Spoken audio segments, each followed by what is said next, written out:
Hello everyone. Today we'll be discussing the three very important terms or points in the subject accountancy.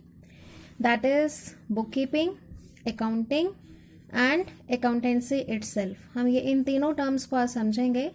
Generally in तीनों terms में confusion रहता है. ये माना जाता है कि ये सिनोनिम्स हैं but it is not correct. ये सिनोनिम्स नहीं है, बिल्कुल अलग इंडिविजुअल कुछ टर्म्स हैं, इनको समझना ज़रूरी है.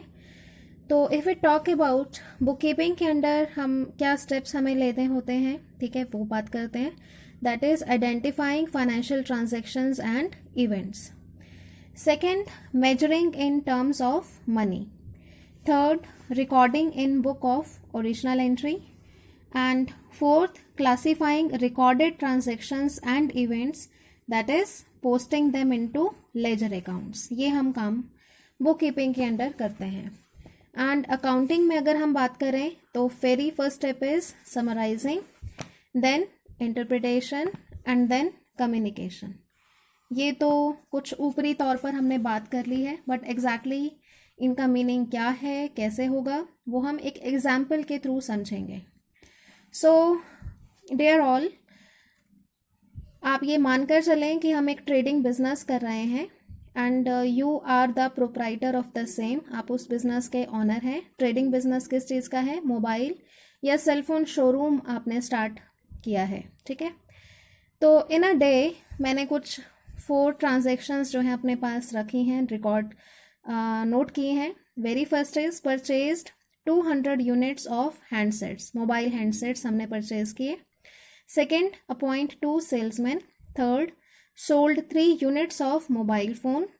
And fourth है आपका purchased cake for birthday party at home. ठीक है, ये आपकी 4 ट्रांजेक्शन्स एक दिन की लगभग हैं, ठीक है. इसको अब हम हैंडल करेंगे.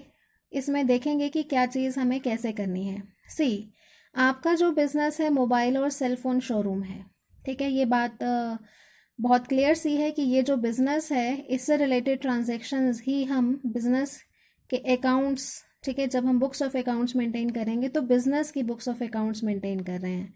जो भी ट्रांजैक्शंस हमने रिकॉर्ड करनी है वो बिज़नेस की करनी है. तो out of these 4 transactions we have to identify first of all कि हमारी बिज़नेस ट्रांजैक्शंस कौन सी हैं और कौन सी नहीं. So if we focus on first transaction that we have purchased 200 units of handsets, तो is it a business transaction? Of course yes. हमने mobile phone या सेल फोन हैंडसेट्स खरीदे हैं, सेल करने के पर्पज से खरीदे हैं, ठीक है, सेल फोन शोरूम के लिए खरीदे हैं. तो it will be termed as business transaction. इसके बाद है नेक्स्ट, अपॉइंट 2 सेल्समैन. ओके, हमने अपने बिजनेस के लिए 2 सेल्समैन भी अपॉइंट किए हैं. चले एक बारी के लिए इसे मैं नोट कर लेती हूँ कि it is a transaction related to business, ठीक है. Then sold 3 units of mobile phone. Okay, ये भी हमारा बिजनेस ट्रांजैक्शन है. हमने 3 हैंडसेट्स सेल किए हैं, ठीक है. ओके, इसके बाद फोर्थ है आपका purchase cake for birthday party at home.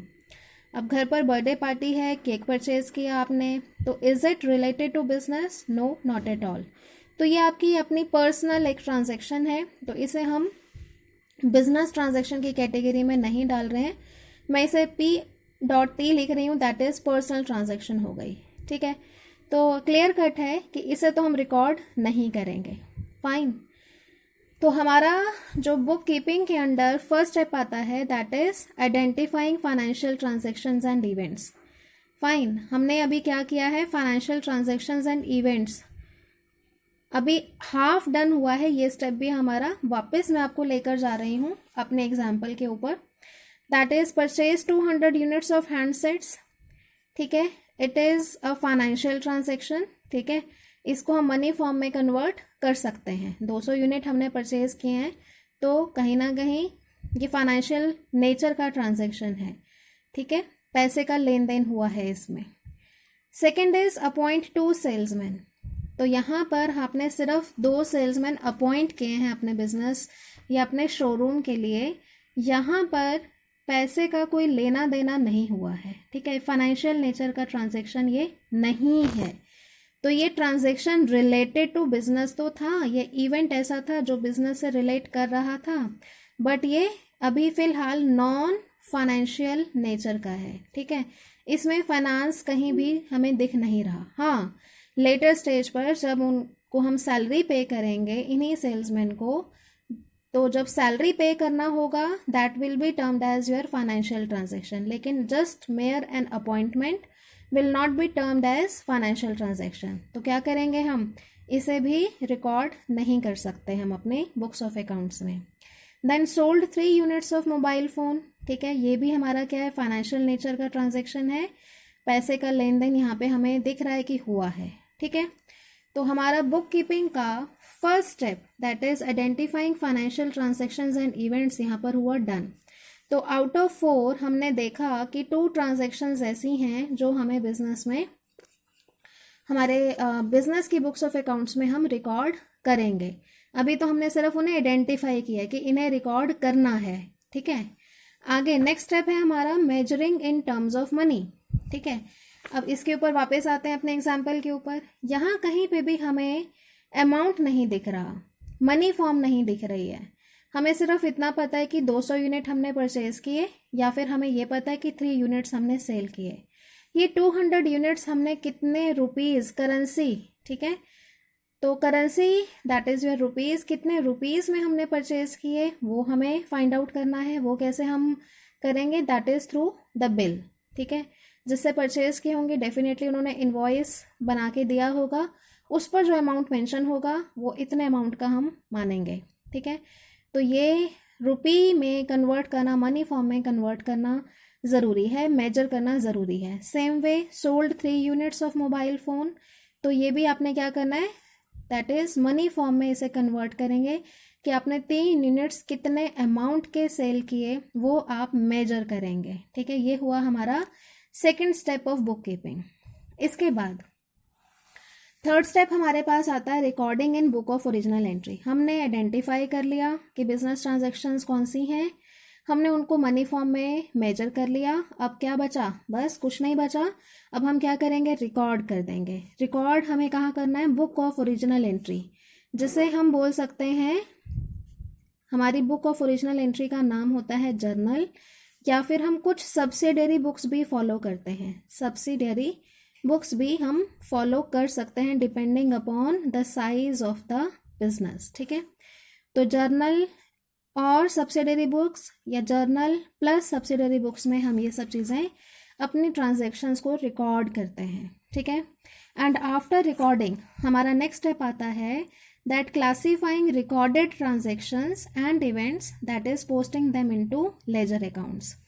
जो भी हमने ये रिकॉर्डेड ट्रांजैक्शंस हैं, जो 2 ट्रांजैक्शंस हमने जर्नल में रिकॉर्ड की, ठीक है, उनको हम आगे क्या करेंगे, क्लासीफाई करेंगे, दैट इज़ हम लेजर अकाउंट्स बनाएंगे। लेजर आपकी एक बुक होती है, ठीक है, उस लेजर बुक में आप क्या बनाते हैं, अकाउंट्स मेंटेन करते हैं। अकाउंट्स आपका क्या होता है, टी शेप अकाउंट होता है, जिसको हम 2 साइड्स में डिवाइड कर देते हैं, left hand side debit and right hand side credit, ठीक है। If I want to know कि सपोज पूरे 1 मंथ में हमने टोटल कितनी परचेजेस की, ठीक है, कितने मैंने हैंडसेट्स परचेज किए थे टोटल 1 मंथ में। अभी तो मैं बहुत छोटा सा एग्जांपल ले रही हूँ, और अगर मैं ये जानना चाहूँ कि पूरे साल भर में मैंने कितनी टोटल परचेजेस की, तो वो जानने के लिए it is better to prepare ledger account. हम परचेजेस का एक अकाउंट बना लेंगे जिसमें इससे परचेजेस से रिलेटेड सारी ट्रांजैक्शंस एक ही जगह पर रिफ्लेक्ट करेंगी, एक ही जगह पर हम उसे दिखाएंगे। तो अदरवाइज़ अगर हम ये नहीं बनाते हैं, लेजर बुक नहीं बनाते हैं, पोस्टिंग नहीं करते हैं, अकाउंट्स प्रिपेयर नहीं करते हैं, तो क्या होगा, हमें डे 1 से, ठीक है, जब से हमने बिज़नेस स्टार्ट किया है उस दिन से हमें जर्नल बुक के जो पेजेस हैं ना उनमें सर्च करना पड़ेगा, एक एक पेज को सर्च करना पड़ेगा कि कहाँ हमने परचेज़ की, फिर उसे अलग से नोट करेंगे और फिर जाकर हम फाइंड आउट कर पाएंगे, ठीक है। तो इट इज़ बेटर कि हम साथ के साथ ही एक लेजर अकाउंट्स लेजर बुक में प्रिपेयर करते चलें, जहाँ पर एक पर्टिकुलर आइटम से रिलेटेड ट्रांजैक्शंस को एक ही जगह पर पोस्ट कर दिया जाता है and it is easy to find out whatever information we want to. So ये आपका जो हमने काम किया 4 स्टेप्स बुक कीपिंग के अंडर आते हैं। ये हमने समझे कि हम कैसे करते हैं, ठीक है।